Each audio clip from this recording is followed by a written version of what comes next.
अस्सलामुअलैकुम dear aspirants. Chemistry educator and lecturer series में खुश आमदीद। फिजिकल केमिस्ट्री की दूसरी इंपॉर्टेंट डोमेन केमिकल काइनेटिक्स है। अगर 2022 के पेपर्स का एनालिसिस किया जाए तो हम ये नतीजा निकालते हैं कि मेल और फीमेल दोनों के एग्जाम्स में केमिकल काइनेटिक्स से 3 से 5 क्वेश्चंस आए हुए थे और ये 3 से 5 क्वेश्चंस मुख्तलिफ डोमेन्स से थे।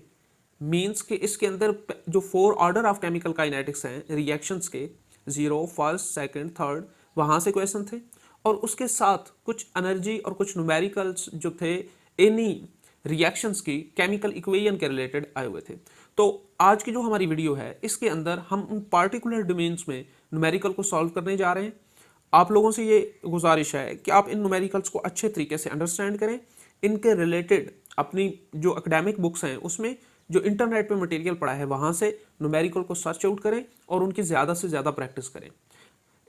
प्रैक्टिस के बाद ये ग्रांटेड होगा कि हम फिर इस में यहाँ केमिकल काइनेटिक्स से जो 3 से 5 MCQs आ रहे हैं उनको सिक्योर कर सकेंगे। तो आइए चलते हैं और डिस्कस करते हैं हमारे फर्स्ट न्यूमेरिकल को जो केमिकल काइनेटिक्स से है।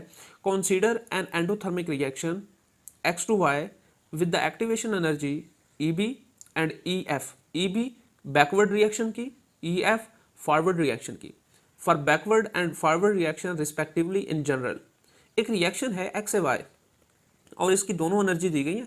कहा गया ये एंडोथर्मिक रिएक्शन है और बताएं आप इसमें EB और EF के दरमियान रिलेशन क्या होगा।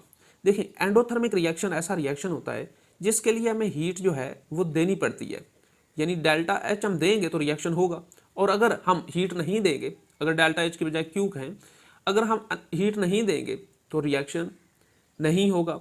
तो इट मीन्स अगर इसका पोटेंशियल एनर्जी का ग्राफ बनाया जाए जो कि यहाँ पे अगर होता है पाथवे रिएक्शन का और यहाँ पे होती है उसकी पोटेंशियल एनर्जी उसी रिएक्शन की, तो इसका ग्राफ बनाएं तो हम देखते हैं कि प्रोडक्ट पर एक्टिवेशन एनर्जी इसकी काफ़ी ज़्यादा होती है। रिएक्टेंट यहाँ से शुरू होते हैं तो ये यहाँ तक प्रोडक्ट के लिए चलते हैं, यानी ये एक्टिवेशन एनर्जी है। तो एक्टिवेशन एनर्जी के लिए हमें अपने पास से इसे एनर्जी देनी पड़ती है और फिर जब यहाँ से आते हैं तो रिएक्टेंट्स जो प्रोडक्ट्स हैं वो जल्दी फॉर्मेशन उनकी हो जाती है। तो अगर इस टोटल एनर्जी को यहाँ पे जो एनर्जी है, चूँकि इसको ये एनर्जी चाहिए रिएक्शन को फॉरवर्ड डायरेक्शन में मूव करवाने के लिए, इसलिए हम इस एनर्जी को कह सकते हैं कि ये E फॉरवर्ड है और यहाँ तक चूँकि बैक रिएक्शन हुआ है और फिर ये एनर्जी जो है ये बैकवर्ड रिएक्शन के लिए चाहिए, तो ये वाली जो है ये EB है। तो अब यहाँ पे इनका कंपैरिजन कर लें कि कौन सी ग्रेटर है। ऑफ कोर्स यहाँ पे नज़र आ रहा है कि फॉरवर्ड रिएक्शन के लिए हमें ज़्यादा एनर्जी रिक्वायर है और बैकवर्ड रिएक्शन से, तो हमारा करेक्ट रिलेशन होगा EF ग्रेटर दैन EB। तो EF ग्रेटर दैन EB, तो ये B ऑप्शन है। क्वेश्चन नंबर 2, इन अ जीरो ऑर्डर रिएक्शन बताएं कि फॉलोइंग में से कौन सा करेक्ट है।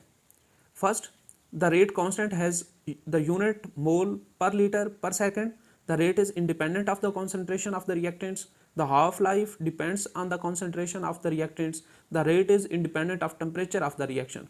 अब ज़ीरो ऑर्डर रिएक्शन के लिए हमारे पास जो रेट होता है, ये अगर हम ज़ीरो ऑर्डर रिएक्शन लिखें तो रिएक्टेंट की कॉन्सेंट्रेशन ज़ीरो होगी, तो जस्ट ये रेट कांस्टेंट के इक्वल होता है। तो अब यहाँ पे अगर वो कह रहे हैं कि the rate is independent of the concentration of the reactant, तो ये क्लियर है क्योंकि यहाँ पे कोई कॉन्सेंट्रेशन की वैल्यू नहीं दी गई, ये इंडिपेंडेंट है कॉन्सेंट्रेशन ऑफ द रिएक्टेंट से। सेकंड, ये देखें कि इसका यूनिट क्या होता है, फिर रेट का वही यूनिट होता है जो के का होता है और ये ज़ीरो ऑर्डर के लिए, किसी भी ऑर्डर के लिए जो हमारे पास उसका यूनिट है वो निकालने का एक जनरल फार्मूला आप लोग याद रख लें। वो ये है कि आप उस कॉन्सेंट्रेशन लें और उस कॉन्सेंट्रेशन के ऊपर 1 - n × पर सेकेंड, ये वो जनरल फार्मूला है जो आप कहीं भी अप्लाई कर सकते हैं। कॉन्सेंट्रेशन का यूनिट क्या होता है, मोल पर लीटर या मोल पर DM³ ये, और इसके ऊपर आप लिखेंगे 1 - n। n की जगह पर नंबर ऑफ ऑर्डर है, आप कौन किस ऑर्डर को डिस्कस कर रहे हैं, यहाँ पे हम जीरो ऑर्डर को डिस्कस कर रहे हैं तो जीरो लिखें इसकी जगह पर।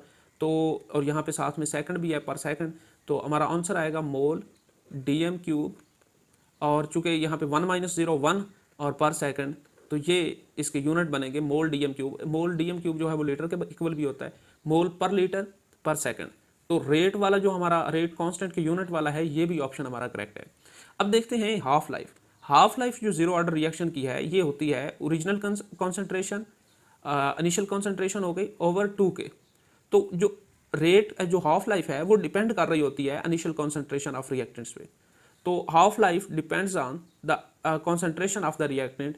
अच्छा, अब यहाँ पे उन्होंने मेंशन नहीं किया कि ये किस कॉन्सेंट्रेशन पे रिएक्टेंट पे डिपेंड कर रही होती है, इनिशियल पे कर रही होती है या फाइनल पे। तो यहाँ थोड़ा सा उलझाव है, इसलिए फिर इसको 50-50 में हम कंसीडर करते हैं कि ये हमारा करेक्ट ऑप्शन नहीं होगा। लास्ट है rate is independent of temperature of the reaction. नहीं, रेट जो होता है वो टेम्परेचर ऑफ द रिएक्शन पे इंडिपेंडेंट नहीं होता, क्योंकि हमने पढ़ा था केमिकल इक्विलिब्रियम एक ऐसी चीज़ है जो सिर्फ टेम्परेचर से वेरी करती है, और अगर वो टेम्परेचर पे डिपेंडेंट है इट मीन्स कि वो रिएक्शन को डिस्टर्ब कर सकती है फॉरवर्ड या रिवर्स डायरेक्शन में। तो हमारे पहले जो दोनों ऑप्शन हैं ये करेक्ट होंगे इस स्टेटमेंट के अंदर।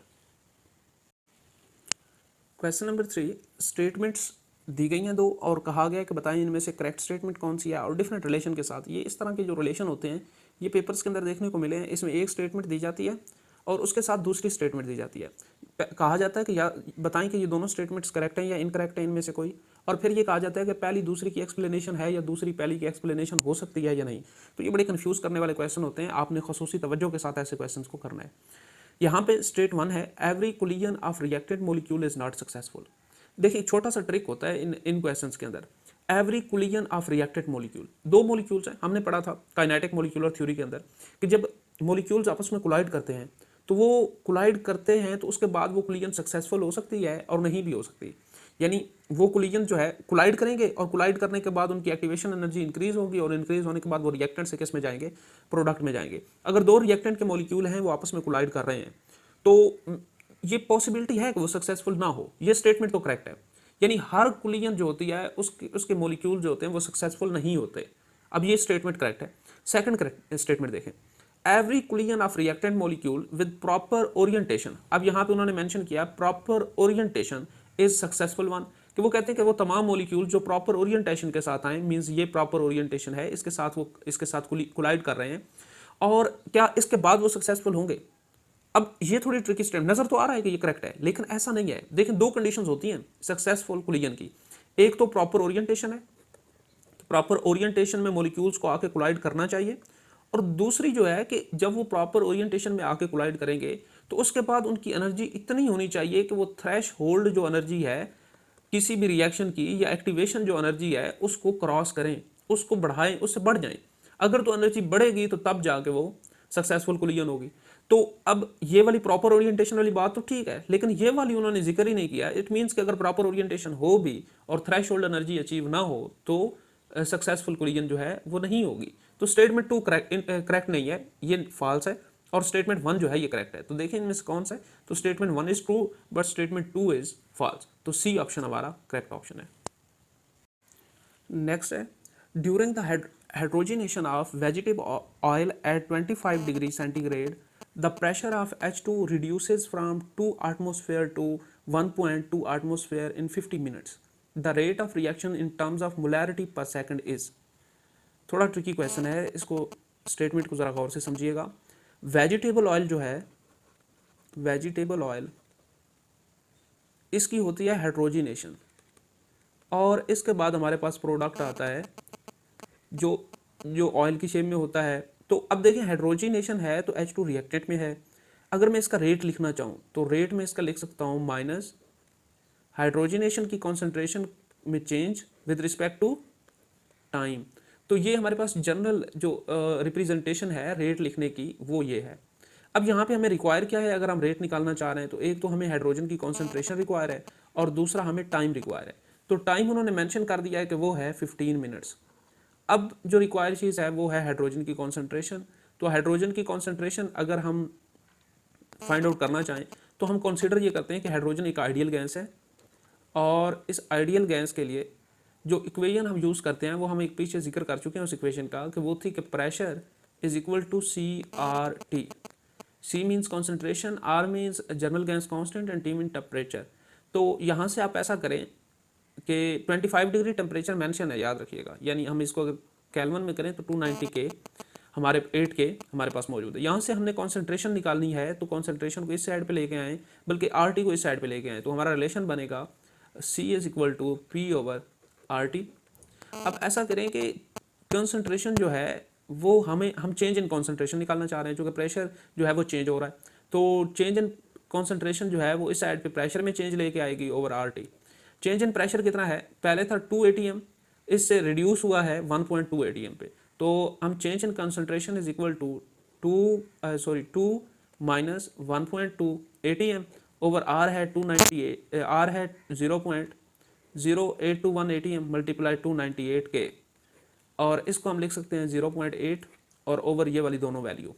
तो ये वैल्यू किसकी है, अब ये हमारे पास कॉन्सेंट्रेशन है, और कॉन्सेंट्रेशन मीन्स ये वैल्यू है H2 की कॉन्सेंट्रेशन की। तो इक्वेशन में पुट करें, इक्वेशन ये है रेट इज इक्वल टू, ये हमें कॉन्सेंट्रेशन चाहिए और कॉन्सेंट्रेशन हमने यहाँ फाइंड आउट कर ली है, ये सारी कॉन्सेंट्रेशन है। तो ये थी 0.8 ओवर 0.0821 मल्टीप्लाई 298 के, ये कॉन्सेंट्रेशन है हाइड्रोजन की। अब इसमें किसके रिस्पेक्ट से चेंज है, टेम्परेचर के, टाइम के, और टाइम है हमारे पास 50 मिनट्स। तो 50 मिनट्स को सेकंड में करें, 50 मल्टीप्लाई 60, तो ये सेकंड्स में चला गया। और इसके बाद फिर इनको डिवाइड करें और आंसर निकालें, और जो आपका आंसर आएगा वो इन ऑप्शंस में से देखिएगा और उसे टिक कर दीजिएगा, वो आपका करेक्ट ऑप्शन होगा। Question number 5, if the initial pressure of CH3CHO is 80 nanometre 80 millimeter of mm of Hg, and total pressure at the end of 20 minute is 120 millimeter of mm of Hg। तो find out करें कि half life of first order reaction क्या होगी। First order reaction की जो half life है वो equal होती है log of 2 over rate constant. अब रेट कांस्टेंट हमें गिवन नहीं है, तो सबसे पहले हमें फाइंड आउट करना पड़ेगा रेट कांस्टेंट। तो ये एक पॉइंट याद रखिएगा कि जब हम गैसेस की बात कर रहे होते हैं तो हम उनकी कॉन्सेंट्रेशन को इन टर्म्स ऑफ प्रेशर लेते हैं, और जब हम सॉल्यूशंस की बात कर रहे होते हैं या लिक्विड्स की बात कर रहे होते हैं तो उनकी कॉन्सेंट्रेशन को इन टर्म्स ऑफ कॉन्सेंट्रेशन ही लेते हैं, उनको हम कॉन्सेंट्रेशन लिखते हैं और इसको प्रेशर लिखते हैं। तो इनिशियल प्रेशर कितना है, P0 है, और फाइनल प्रेशर, इनिशियल प्रेशर ये है P0 और फाइनल प्रेशर ये है 120 मिलीलीटर जो mm ऑफ Hg है, ये P है। अगर हम निकालना चाह रहे हैं कि हमारे पास चेंज इन प्रेशर कितना है, या एट टाइम t हमारे पास प्रेशर कितना होगा, उसको PT कह देते हैं। ये होगा P माइनस P0, और P है 120 माइनस 80, तो ये है 40 mm ऑफ Hg।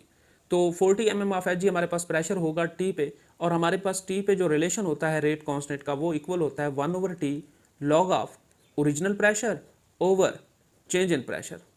तो ओरिजिनल वैल्यूज़ को पुट करें, 1 ओवर T जो है वो 1 ओवर 20 मिनट्स है, लॉग ऑफ ओरिजिनल प्रेशर कितना था, ओरिजिनल था हम देखें तो हमारे पास 120 था, 80 था जो हमारे पास प्रेशर आया है टाइम T के ऊपर, और इसका इनिशियल प्रेशर जो था, और जो हमारे पास चेंज इन प्रेशर है वो अगर हम देखें तो वो 40 है। इन दोनों को कट डाउन करें तो 1 ओवर 20 इंटू लॉग ऑफ 2। अब ये K की वैल्यू है, इस K की वैल्यू को ज़रा K की जगह पे पुट करें, तो जब हम K की जगह पर इस वैल्यू को पुट करेंगे, मैं यहाँ पे करने लगा हूँ, half log of 2 over K K की जगह पर आप वैल्यू पुट करते हैं, लॉग ऑफ 2, K नीचे है तो 1 ओवर 20 इंटू लॉग ऑफ 2। तो ये 1 ओवर 20 ऊपर 20 चला गया, तो हम लिख सकते हैं इस 20 को यहाँ से कट डाउन करके, यहाँ पे चूँकि डबल ये आ रहा है उसमें फ्रैक्शन में, तो लॉग ऑफ 2 से कट गया, तो हाफ लाइफ आ गई 20 मिनट्स। तो हमारा करेक्ट ऑप्शन होगा फिर यहाँ पे C। A very important question, 75% of first order reaction is completed in 32 minutes, 50% of reaction will be completed in। देखें, एक जनरल रूल है कि अगर हमारे पास एक प्रोडक्ट है 100% और उसकी हाफ लाइफ है 5 मिनट्स, इसको ज़रा गौर से समझिएगा, तो 5 मिनट के बाद ये वाली जो प्रोडक्ट है ये कितनी रह जाएगी, 50। नेक्स्ट 5 मिनट्स के बाद ये वाली प्रोडक्ट कितनी रह जाएगी, ये रह जाएगी 25, और चूंकि ये 50 का भी हाफ हो जाएगी, और फिर नेक्स्ट 5 मिनट्स के बाद यही प्रोडक्ट, यही रिएक्टेंट जो हमारे पास मौजूद है, सब्सटेंस जो मौजूद है, ये रह जाएगी 12.5। तो इस तरीके से इसकी जो है वो हमारे पास डिवीजन होती रहेगी, और इनफाइनाइट टाइम के अंदर ये प्रोडक्ट जो है ये टर्मिनेट होगी, ये ख़त्म होगी। तो अब यहाँ तक अगर हम देखें तो प्रोडक्ट जो है यहाँ तक आते हुए ये 75% इसका जो है वो यूज़ हो चुकी है प्रोडक्ट। अब देख कितनी हाफ लाइफ है ये, तो ये 3 हाफ लाइफ है। और अगर हम देखें तो 100 से 50 में और 50 से 25 में, तो कितनी कितनी हाफ लाइफ यूज़ हुई है यहाँ पे कॉन्सेंट्रेशन को 25 तक पहुँचते हुए। 100 से 50 एक हाफ लाइफ, 50 से 25 2। तो अगर 2 जो हैं वो हाफ लाइफ, यानी 50% का मतलब है हाफ लाइफ। अगर 2 हाफ लाइफ यूज़ हों तो हम अचीव करते हैं 75। पहली हाफ लाइफ 100 से 50 तक और दूसरी हाफ लाइफ 50 से 25 तक। इसको आप ऐसे भी लिख सकते हैं कि अगर 2 हाफ लाइफ हमें अचीव हों तो हम 75% जो है वो टी अचीव करते हैं। तो ये रिलेशन है हमारा। अब इस रिलेशन को यूज़ करें तो हम निकाल सकते हैं इसका जो टाइम है वो। तो रिलेशन क्या था, रिलेशन है कि T 75% is equal to 2t into 50%। हमें रिक्वायर है टी 50% की वैल्यू और टी 27% की वैल्यू है 32 मिनट्स। तो ये 32 मिनट्स यहाँ पे वैल्यू पुट की डायरेक्ट, और ये टी 50%। 2 यहाँ पे मल्टीप्लाई कर रहा है तो दूसरी साइड पे गया, तो 32 मिनट्स और डिवाइडेड बाय 2, तो टी 50% इज इक्वल टू 2 से 32 को डिवाइड करें तो 16 मिनट। तो ये हमारा करेक्ट ऑप्शन होगा, ये है B option. Question number 7, which of the following graphs are correct for a zero order reaction. यहाँ पे 4 डिफरेंट ग्राफ्स आपको दिए गए हैं और आपसे कहा गया है कि इनमें से ये बताएं कि जीरो ऑर्डर के लिए कौन से ग्राफ करेक्ट हैं। अगेन मैं स्ट्रेस इस चीज़ पे दे रहा हूँ कि जब आप थ्योरेटिकल प्रिपरेशन कर रहे होंगे तो आप थ्योरेटिकल प्रिपरेशन इस तरीके से करें, इतनी डेप्थ में जाएं कि आपके ये कॉन्सेप्ट क्लियर हो जाए। चीज़ें वहीं होती हैं, बस थोड़ा सा एमसीक्यूज़ को कभी इस कान से पकड़ते हैं और कभी इस कान से, तो आपको थोड़ा कंफ्यूज करने की कोशिश की जाती है।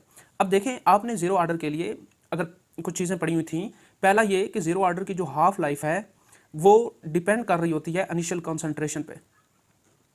ऐसे जो इनिशियल कॉन्सेंट्रेशन है उसके ऊपर डिपेंड कर रही होती है और नीचे उसका रेट कांस्टेंट होता है। इट मींस कि हाफ लाइफ का डायरेक्ट रिलेशन है इनिशियल कॉन्सेंट्रेशन से। और जब इन दोनों के दरमियान में हम ग्राफ बनाएंगे तो एक स्ट्रेट लाइन आएगी और वो ओरिजिन से स्टार्ट होगी, क्योंकि यहाँ पे कोई इंटरसेप्ट तो है ही नहीं।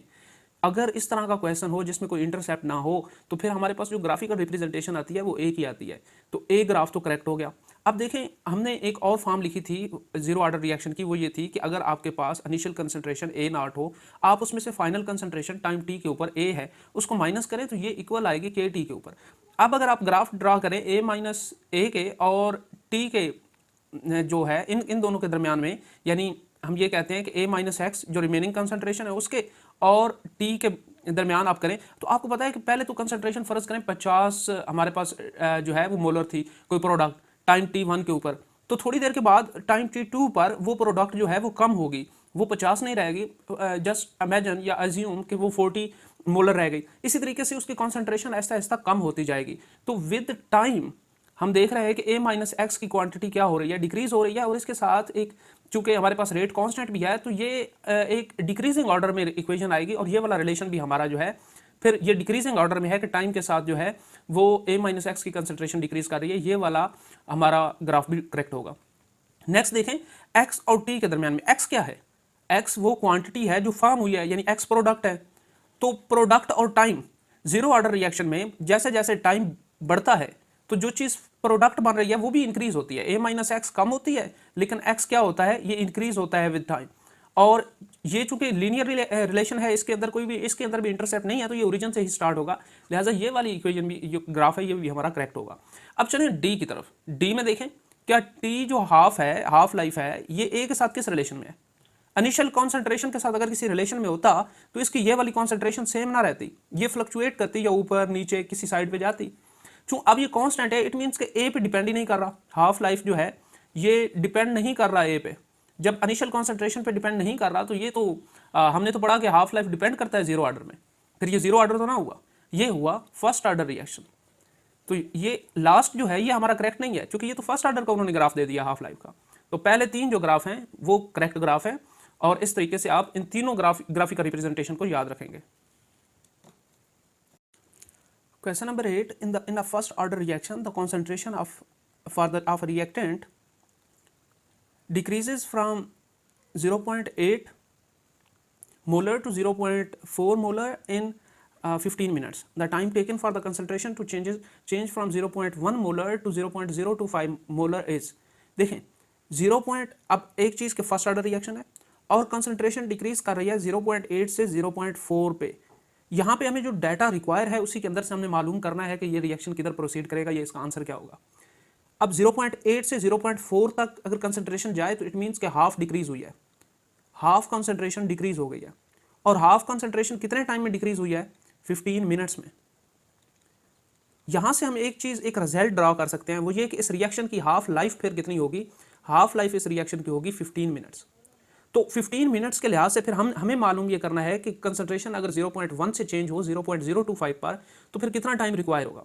देखें, अगर 0.1 से मोलर से मैं कहूं कि मुझे पहली हाफ लाइफ चाहिए, तो 0.1 का हाफ क्या होगा? 0.05, और इसके लिए टाइम कितना लगेगा? 15 मिनट्स, चूंकि इसकी हाफ लाइफ ही 15 मिनट्स है। अब अगर मैं कहूं मुझे दूसरी हाफ लाइफ चाहिए, तो 0.05 का हाफ कितना होगा? 0.025, और इसके लिए अगेन कितना टाइम लगेगा? 15 मिनट्स। तो अब हमने आना है इस कॉन्सेंट्रेशन से इस कॉन्सेंट्रेशन पे, तो टाइम कितना रिक्वायर है? 15 मिनट्स तो यहाँ तक लगे और 15 मिनट्स ये, तो टोटल को मिलाएं और इनका सम करें तो 30 मिनट्स। तो इस तरीके से आप एमसीक्यू को सॉल्व कर सकते हैं। इसका करेक्ट ऑप्शन होगा A. In question 9 again we should have to calculate and draw results for verse zero order reaction. Options में देखें, डिफरेंट फॉर्म्स दी गई हैं और कहा गया कि जीरो ऑर्डर रिएक्शन के लिए बताएं करेक्ट ऑप्शंस कौन से हैं। तो वही चीज़ें दोबारा रिपीट करने की जरूरत नहीं है, आप पिछले एमसीक्यू में डिस्कस कर चुके हैं कि half life zero order reaction के लिए प्रोपोर्शनल होती है उसकी इनिशियल कॉन्सेंट्रेशन के। हम ये कई दफ़ा जो है इस चीज़ को डिस्कस कर चुके हैं कि जीरो ऑर्डर की हाफ लाइफ जो है वो प्रोपोर्शनल है इनिशियल कॉन्सेंट्रेशन के। रेट कांस्टेंट का भी हम ये बता चुके हैं कि जो रेट होता है जीरो ऑर्डर रिएक्शन का वो के इंटू एक की कॉन्सेंट्रेशन जीरो होती है, और जब ए की कॉन्सेंट्रेशन जीरो होती है तो तमाम कॉन्सेंट्रेशन पे रेट कांस्टेंट जो है वही रेट ऑफ द रिएक्शन होता है। तो K always equal to rate of the reaction. तो ये वाली स्टेटमेंट भी वेरी ट्रू है, ये दोनों ट्रू है। ये वाली स्टेटमेंट हम पीछे भी बता चुके हैं, ये फर्स्ट ऑर्डर की है, ये जीरो ऑर्डर की नहीं है, क्योंकि इसमें हाफ लाइफ इंडिपेंडेंट है ए पे, लेकिन हम लोग चूंकि यहाँ पे डिस्कस भी कर चुके हैं कि हाफ लाइफ जीरो ऑर्डर में डिपेंडेंट होती है ए पे। लास्ट देखें, यूनिट जो है मोल पर टाइम। तो अगर हमने कहा था फार्मूला है इसका कि मोल पर डीएम क्यूब या लीटर और 1 माइनस एन, एन की जगह पर जीरो लगाएं और यहाँ पे पर सेकंड मोल डीएम क्यूब, यहाँ जीरो लगाएं तो ये 1 हो जाएगा, और पर सेकंड, तो यूनिट इसका ये बनना चाहिए, लेकिन यहाँ पे चूंकि डीएम क्यूब का जिक्र ही नहीं है तो इसलिए ये वाला भी ऑप्शन ठीक नहीं है। तो ए एंड बी जो है ये करेक्ट होंगे इस क्वेश्चन के अंदर। नेक्स्ट क्वेश्चन है, in a first order reaction the concentration of reactant decreases from 800 mol per DM cube to 50 mol per DM cube is two multiply 10⁻⁴ second, the rate constant of reaction in per second is. इस reaction में हमने rate constant के की value find out करनी है, जबकि हमारे पास first order reaction है और कंसंट्रेशन इनिशियल थी 800 मोल पर डीएम क्यूब और इससे ये डिक्रीज हुई है 50 मोल पर डीएम क्यूब, और टाइम हमें दिया गया इतने टाइम के अंदर। तो इस क्वेश्चन को करने के कई मेथड हो सकते हैं, जो आसान मेथड है अब जरा वो देखें, क्योंकि ऐसा मेथड हम पहले प्रैक्टिस कर चुके हैं इसलिए ये हमारे लिए मुश्किल नहीं होगा। अगर 800 डीएम मोल पर डीएम क्यूब हमारे पास इनिशियल कॉन्सेंट्रेशन हो तो इसकी पहली हाफ लाइफ कितनी होगी? 800। इसकी पहली हाफ लाइफ होगी 400, नेक्स्ट 200, उसके बाद 100, उसके बाद 50। तो लास्ट हमारी जो हम जिस पे पहुंचे हैं ये 50 मोल पर डीएम क्यूब है। अब देखें ये कितनी हाफ लाइफ है? 1, 2, 3 और 4, यानी 4 हाफ लाइफ जो हैं ये हमारे पास इस 800 मोल पर डीएम क्यूब को 50 मोल पर डीएम क्यूब तक पहुंचने के लिए जो हैं वो हुई हैं। और इन 4 जो हाफ लाइफ हैं, इन 4 हाफ लाइफ का टोटल कितना टाइम लगा है? ये टोटल टाइम लगा है 2 मल्टीप्लाई 10⁻⁴ सेकंड। अगर मैं एक हाफ लाइफ की, ये तो 4 का है ना, 4 हाफ लाइफ का, अगर मैं एक का निकालना चाहूँ तो मैं इसे डिवाइड कर दूंगा 4 पे, और ये आ जाएगा, जब 4 पे करेंगे तो 4 ये 0.5 मल्टीप्लाई 10⁻⁴ सेकंड, तो यहाँ से आप इसको कर सकते हैं 5 मल्टीप्लाई 10⁻³ सेकंड। तो ये हमारे पास जो है ये एक हाफ लाइफ का आ गया। अब हमें एक रिलेशन फर्स्ट ऑर्डर के लिए मालूम है कि फर्स्ट ऑर्डर की जो हाफ लाइफ होती है वो इक्वल होती है वो 0.693 ओवर के। हमें रिक्वायर है के की वैल्यू, के को इधर मल्टीप्लाई करें तो के और हाफ लाइफ को उधर जाके डिवाइड कर दें, और डिवाइडेड बाय 5 मल्टीप्लाई 10⁻³ सेकंड। अब इन दोनों को आप डिवाइड करेंगे तो उससे पर सेकंड में जो आंसर आएगा वो आएगा 1.386 मल्टीप्लाई 10⁻⁻⁴। तो हमारा सी ऑप्शन जो है वो करेक्ट ऑप्शन होगा। Question number 11, decomposition of H2O is a first order reaction. और वॉल्यूम दिया गया है हमें कि 16 वॉल्यूम सोल्यूशन ऑफ H2O, यहाँ पे O2 या पीछे O2 लिख लें, यहाँ पे H2O लिखें। Of half life period 30 minute is present at the start, when will the solution become 1 molar. अभी जितना सोल्यूशन है ये इसका 16 वॉल्यूम प्रेजेंट है, और हाफ लाइफ भी बता दी गई है कि H2 या H2O2 की हाफ लाइफ कितनी है, ये है 30 मिनट्स। और हमने फाइंड आउट करना है कि कितने मिनट्स के बाद ये सोल्यूशन 1 मोलर रह जाएगा। तो देखें ज़रा, 16 मिनट्स, 16 वॉल्यूम है, 30 मिनट के बाद ये वॉल्यूम कितना हो जाएगा, हाफ हो जाएगा, जो कि 8। नेक्स्ट 30 मिनट के बाद ये वॉल्यूम अगेन हाफ हो जाएगा, जो कि 4। अगेन 30 मिनट्स के बाद वॉल्यूम हो जाएगा 2। अगेन 30 मिनट्स के बाद वॉल्यूम हो जाएगा 1 वॉल्यूम। तो हमने 16 वॉल्यूम से आना था 1 वॉल्यूम पे, हमें कितना टाइम रिक्वायर होगा, 30 मिनट्स को 60 मिनट्स, 60 और 30 90, 90 और 30 120 मिनट्स। तो आफ्टर 120 मिनट्स हमारा जो रिक्वायर वॉल्यूम है 1 वॉल्यूम वो अचीव हो जाएगा। Question number 12, the rate constant K of a first order reaction is 0.093 per minute. If we start with 20 mole per liter, then it is reduced to 2.5 mole per liter in. हमने time मालूम करना है। हमने first order में एक relation पढ़ा था कि KT इक्वल होता है 2.303 log initial concentration, just consider R0, और फाइनल कॉन्सेंट्रेशन R। आप कोई भी लिख सकते हैं, A0/A लिख लें। तो यहाँ पे अगर T हमने फाइंड आउट करना हो तो K को उधर जाके डिवाइड करवा दें, 2.303 divided by K log of R0 initial concentration over final concentration. Values put करें ज़रा, 2.303, K की वैल्यू गिवन है 0.0693 पर minutes, log of R0 initial concentration कितनी थी, स्टार्ट हुआ था 20 मोल पर लीटर से, और फाइनल कॉन्सेंट्रेशन कितनी है, ये है 2.5 मोल पर लीटर। तो इस तरीके से आप इसको आप सॉल्व करें तो आपका जो करेक्ट आंसर आएगा वो आएगा 30 मिनट्स। चूँकि यहाँ पे यूनिट मिनट्स में था इसलिए आंसर भी मिनट्स में आएगा। तो 20 मिनट्स के बाद कॉन्सेंट्रेशन 2.1 मोल पर लीटर रह जाएगी। बी ऑप्शन करेक्ट ऑप्शन होगा। क्वेश्चन नंबर 13 इंपॉर्टेंट भी है और थोड़ा सा ट्रिकी क्वेश्चन भी है। कहते हैं 32 मिनट्स के अंदर रिएक्शन कंप्लीट होता है 99%। फर्स्ट ऑर्डर रिएक्शन है, calculate the time required to complete 99.9% of the reaction from start. 32 minute में 99% कंप्लीट हो रहा है, हमने वो फाइंड करना है टाइम जिसके अंदर 99.9% कंप्लीट हो जाए। तो इट मीन्स कि हमें फर्स्ट ऑर्डर की इक्वेशन यूज़ करनी पड़ेगी, और फर्स्ट ऑर्डर की जो इक्वेशन है वो ये है कि T is equal to natural log initial concentration, just consider A0 over final concentration A, या AT कंसीडर करें कि टाइम T के ऊपर जो इसकी कॉन्सेंट्रेशन है। हमें पहली जो दो चीज़ें हैं उसमें गिवन क्या है, हमें टाइम T1 दिया गया है यहाँ पे, और यहाँ पे 99% कहा गया है, कंप्लीट हो चुका है रिएक्शन, यानी 99% कंसंट्रेशन यूज़ हो चुकी है। और बाकी कॉन्सेंट्रेशन कितनी है, तो अगर उसकी हम ये बात करें कि टाइम T के ऊपर उसकी कॉन्सेंट्रेशन कितनी हो जाएगी T1 पे, तो ये रह जाएगी 99% कंप्लीट है, तो 100 में से 99% को निकालें तो ये बच जाएगा 1%। ये किसका, इनिशियल कॉन्सेंट्रेशन का 1% रह जाएगी, और 1% का मतलब होता है 1/100 इनिशियल कॉन्सेंट्रेशन का, और इसको हम लिख सकते हैं 0.01A।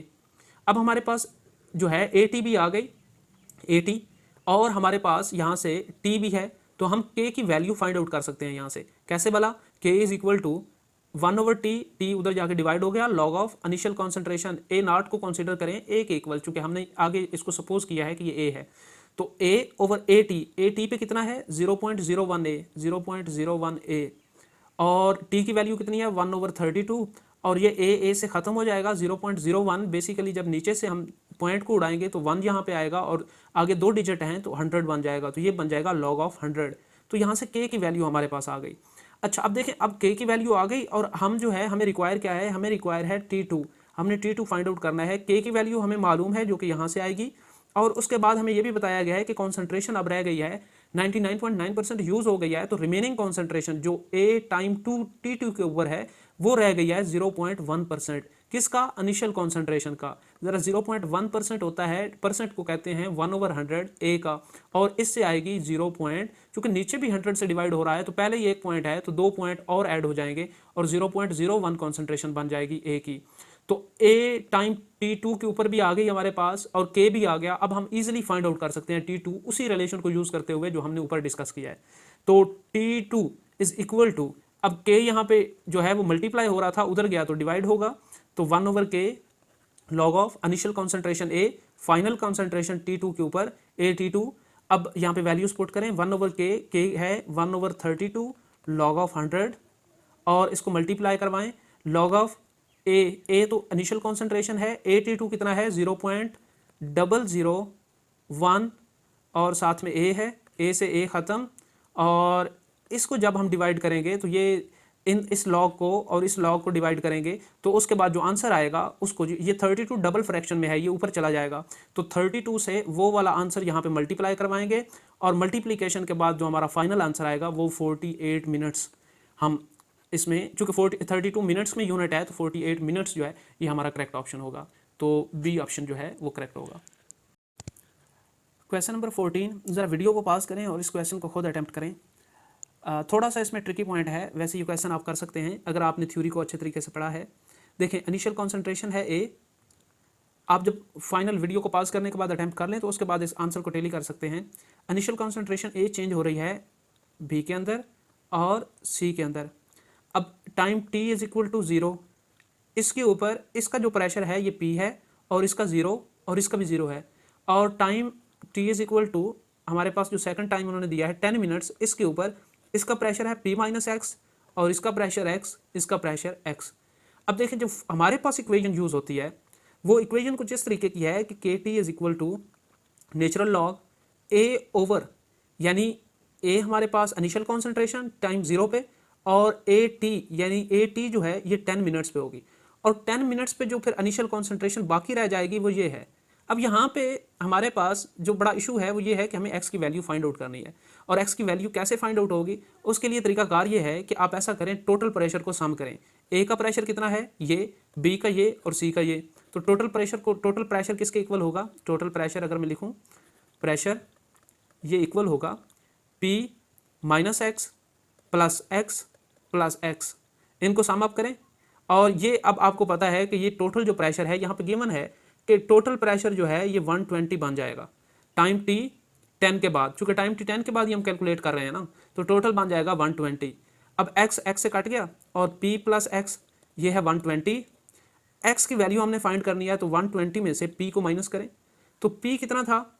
p हमारे पास था जो स्टार्ट पे प्रेशर था 100 mm, तो x is equal to 120 minus 100, तो रिमेनिंग कितना रह गया? रिमेनिंग रह गया हमारे पास 20। ये हमारे पास प्रेशर जो है ये x का आ गया। अब देखें, अब इक्वेशन जो है ये वाली इक्वेशन इसकी एक शेप है जो हम डिस्कस करते आ रहे हैं, वो ये कि KT इज इक्वल टू, अगर नेचुरल लॉग को हम कॉमन लॉग में करें तो 2.303 log of initial concentration over A minus x, वो कॉन्सेंट्रेशन जो कितने टाइम के ऊपर है? टाइम T 10 के ऊपर है, तो T को ज़रा इधर डिवाइड करवा दें, K इज इक्वल टू 2.303, और टाइम इधर डिवाइड हो गया, लॉग ऑफ A कितना है? इनिशियल कॉन्सेंट्रेशन कितनी है? इनिशियल कॉन्सेंट्रेशन है 100, तो ये 100 आ गई, और जो फाइनल कॉन्सेंट्रेशन है A है हमारे पास फाइनल कॉन्सेंट्रेशन 120, सॉरी A हमारे पास 120 नहीं है, A इनिशियली कॉन्सेंट्रेशन है और वो है 100। इनिशियल कॉन्सेंट्रेशन हमारे पास A है और वो 100 है, तो 100 माइनस हमारे पास जो x है ये कितना है? ये 20, तो x ये जो है ये टोटल प्रेशर की बात हो रही है। फिर दोबारा मैं याद करवा दूं क्योंकि हमने यहाँ पे डिस्कस भी किया, ये टोटल प्रेशर है, ये प्रोडक्ट का या फाइनल प्रेशर एक रिएक्टेंट के हवाले से नहीं है या रिमेनिंग रिएक्टेंट का नहीं है। रिमेनिंग रिएक्टेंट का जो टोटल प्रेशर होगा वो यहाँ से फाइंड आउट किया जाएगा।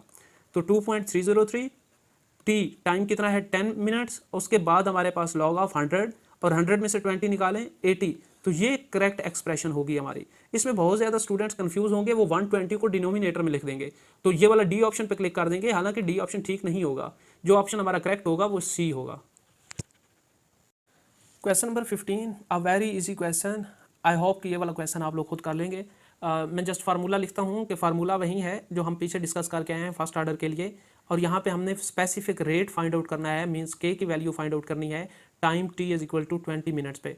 तो फार्मूला हमने पीछे यूज़ किया है 1/t 2.303 log common log initial concentration जो कि यहाँ पे हमारे पास है 1 मोलर ओवर फाइनल कॉन्सेंट्रेशन जो कि हमारे पास 0.25 मोलर और टी की वैल्यू यहाँ पे है 20 मिनट्स। जब इसको आप सॉल्व आउट करेंगे तो आपका आंसर आएगा 0.06932 और डी ऑप्शन करेक्ट ऑप्शन होगा। Question number 16, which of the following reaction is are of the first order. देखें जहाँ भी फर्स्ट ऑर्डर हर वो रिएक्शन होगा जिसके अंदर सिंगल रिएक्टेंट जो है वो चेंज होगी प्रोडक्ट के अंदर। तो जब हम रिएक्शन देखते हैं अमोनियम नाइट्रेट का एक्वस सोल्यूशन में तो सिंगल अमोनियम नाइट्रेट होता है जो चेंज होता है प्रोडक्ट में, इट मीन्स कि ये वाला तो फर्स्ट ऑर्डर होगा। इन्वर्जन ऑफ केन शुगर भी सिंगल रिएक्टेंट है जो प्रोडक्ट में चेंज होता है। एसिडिक मीडियम होता है जिसके अंदर ये चेंज होता है प्रोडक्ट के अंदर, तो ये भी सिंगल रिएक्टेंट है तो फर्स्ट ऑर्डर होगा। Acidic hydrolysis of ethyl acetate, ethyl acetate जो है ये भी एक सिंगल एंटिटी है जो एसिडिक हाइड्रोलिसिस में इसकी हाइड्रोलिसिस होती है, तो ये भी फर्स्ट ऑर्डर रिएक्शन है। रेडियो एक्टिव डिकेज जितने भी हैं याद रखिएगा वो फर्स्ट ऑर्डर हैं, ये इंपॉर्टेंट है, ये पूछा जा सकता है अलग से भी। तो रेडियो एक्टिव डिकेज जितने हैं चूंकि उसके अंदर सिंगल कोई रेडियो एक्टिव मेटल होती है वो चेंज होती है, डिकम्पोज होती है या डिके उसका होता है उसके सब पार्टिकल्स में या सब मेटल्स में या सब जो उसके सब्सटेंसेस हैं उनके अंदर। तो ये तमाम जो यहाँ पे ऑप्शन गिवन है ये सारे फर्स्ट ऑर्डर के हैं और तमाम ऑप्शन करेक्ट होंगे। क्वेश्चन नंबर 17, ये रिवर्सिबल रिएक्शन है और हमारे यहाँ हमारा अलमिया यह है कि रिवर्सिबल रिएक्शंस ना तो कोई एकेडमी करवाती है ना एकेडमिक सिलेबस के अंदर ज़्यादा करवाए जाते हैं। तो रिवर्सिबल रिएक्शन है, फर्स्ट ऑर्डर रिएक्शन है और इसके अंदर कहा गया बी इक्विलिब्रियम के ऊपर 4 इसकी वैल्यू है और 0 कॉन्सेंट्रेशन पे 0 है। हमें बी की कॉन्सेंट्रेशन फाइंड आउट करनी है 30 सेकंड के बाद। सिर्फ बी पे कॉन्सेंट्रेट किया गया है तो हम इक्वेशन जो लिखेंगे वो इन टर्म्स ऑफ बी होगा। तो सिंगल रिएक्टेंट के केस में हम एक इक्वेशन है रिवर्सिबल रिएक्शन की, वो ये है कि K1 मीन्स फॉरवर्ड रिएक्शन का और K2 रिवर्स रिएक्शन का, ये इक्वल होता है 1/t टाइम log ऑफ किसी भी स्पीशी की इक्विलिब्रियम के ऊपर जो कॉन्सेंट्रेशन है माइनस जो उस स्पीशी की कॉन्सेंट्रेशन है 0 पे टाइम 0 के ऊपर ओवर किसी भी स्पीशी की इक्विलिब्रियम पे कॉन्सेंट्रेशन और जो उसकी कॉन्सेंट्रेशन है जो हमें टाइम रिक्वायर है उसके ऊपर, और टाइम चूंकि टी पे हमने फाइंड आउट करनी है तो एक्स। ये रिलेशन आपने याद रखना है और याद रखिएगा जो के इक्विलिब्रियम होता है यानी रेट कांस्टेंट फॉर इक्विलिब्रियम ये इक्वल होता है K1/K2 यानी फॉरवर्ड रिएक्शन का rate constant over reverse reaction का रेट कांस्टेंट। तो यहाँ पे अब अगर हम वैल्यूज को पुट करें K1 + K2 इनकी वैल्यूज जो हैं वो फाइंड आउट की भी जा सकती हैं, कुछ मेंशन भी है यहाँ पे। तो 1/t टाइम जो है ये 30 सेकंड है, log ऑफ x0 बी की टर्म में देखें कि इक्विलिब्रियम के ऊपर जो बी की वैल्यू थी वो है इक्विलिब्रियम के ऊपर 4 और 0 के ऊपर जो है टाइम 0 पे 0 है तो 4 - 0 और नीचे 4 - x। हमने यहाँ से x की वैल्यू फाइंड आउट करनी है। इन दोनों का जो सम है वो भी यहाँ पे गिवन है कि इन जो रेट हमारे पास कांस्टेंट आ रहा है वो ये 10⁻⁻2 जो है ये पर सेकंड हमारे पास रेट। जब इसको पहले तो इसको उधर लेके जाएंगे फिर एंटी लॉग लेंगे दोनों साइड पे और फिर यहाँ पे x की जो है वैल्यू फाइंड आउट करेंगे और जो फाइनल x की वैल्यू आएगी वो 0.0025 मोलर या मोल पर DM³ जो है ये इसकी होगी और ये हमारा ए ऑप्शन होगा। नेक्स्ट क्वेश्चन है मैथमेटिकल एक्सप्रेशन फॉर 1/t जो है ये इसका फोर्थ है 1/4 यानी हाफ से पहले तो हम हाफ डिस्कस करते रहे हैं, अब यहाँ पे इन्होंने फोर्थ दे दिया है। तो कहते हैं कि when 1/4 reaction is over following the first order kinetics, कि एक रिएक्शन है जिसमें जो हमारे पास प्रोडक्ट है वो कितना बना है 1/4, वो हाफ नहीं हुआ, वो चौथा हिस्सा हुआ है, वो क्वार्टर हुआ है। तो अब देखें इस यहाँ पे फिर बात हो रही है एक्स की और एक्स कितना हुआ है, ये इनिशियल कॉन्सेंट्रेशन का 1/4 बना है। तो अब हमारे पास रिलेशन है फर्स्ट ऑर्डर का K = या KT = 2.303 log of initial concentration over time T के ऊपर जो कॉन्सेंट्रेशन है A - x। तो T जो है यहाँ पे निकालें 1/4 और 2.303 ओवर K यहाँ पे मल्टीप्लाई कर रहा था तो इधर डिवाइड हो जाएगा log ऑफ A तो A ही रहेगा A - x। x कितना हो गया है, x रह गया हुआ है इनिशियल कंसंट्रेशन का 4th, तो A/4 ये बाकी टर्म्स ऐसे ही रहेंगी log ऑफ A - A/4। ज़रा इसको साइड पे मैं सॉल्व करता हूँ A - A/4, ज़रा LCM लें 4 इसके नीचे 1 है तो 4 ने 1 डिवाइड हुआ 4 तो 4 आंसर आया, 4 ने a से मल्टीप्लाई किया डायरेक्ट तो 4a माइनस 4 से डिवाइड हुआ 1 तो 1 ने a से मल्टीप्लाई करवाया तो a, तो 4a में से a निकालें 3a/4, इस वैल्यू को पुट करें इसकी जगह पर तो 3a/4, a से कट गया, 4 डबल फ्रैक्शन में है तो ये ऊपर चला जाएगा और हमारे पास फाइनल वैल्यू आएगी t1/4 2.303/k log ऑफ, ऊपर आ गया 4 और नीचे ये 3 रह गया तो नीचे 3, तो ये हमारा आंसर होगा। इसको टेली कर लें MCQs में से, ये आई थिंक डी ऑप्शन है। Question number 19, the first order reaction 75% of the reactant disappeared in 1.386 hour, what is the rate constant.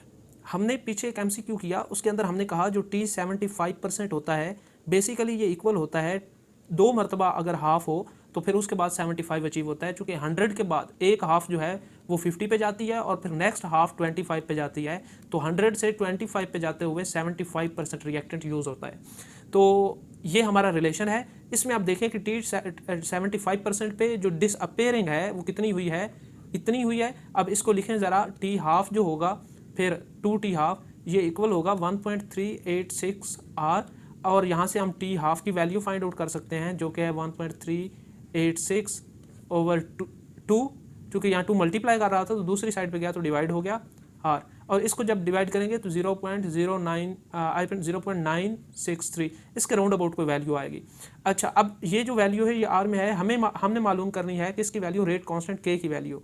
तो हमने एक रिलेशन पढ़ा था फर्स्ट ऑर्डर के लिए, T जो है 0.693, ये भी 0.693 के राउंड अबाउट होगा 0.693 R में, और 0.693 ओवर हमने पढ़ा हुआ है K, तो K की जगह K को इधर मल्टीप्लाई करवाएं और T को इधर लेके आएँ तो जो हमारे पास K आएगा ये होगा 0.693 ओवर T हाफ, और T हाफ की वैल्यू है 0.693 और इसकी भी वैल्यू है 0.693, ये कट गए और नीचे R था तो ये आ गया 1/R।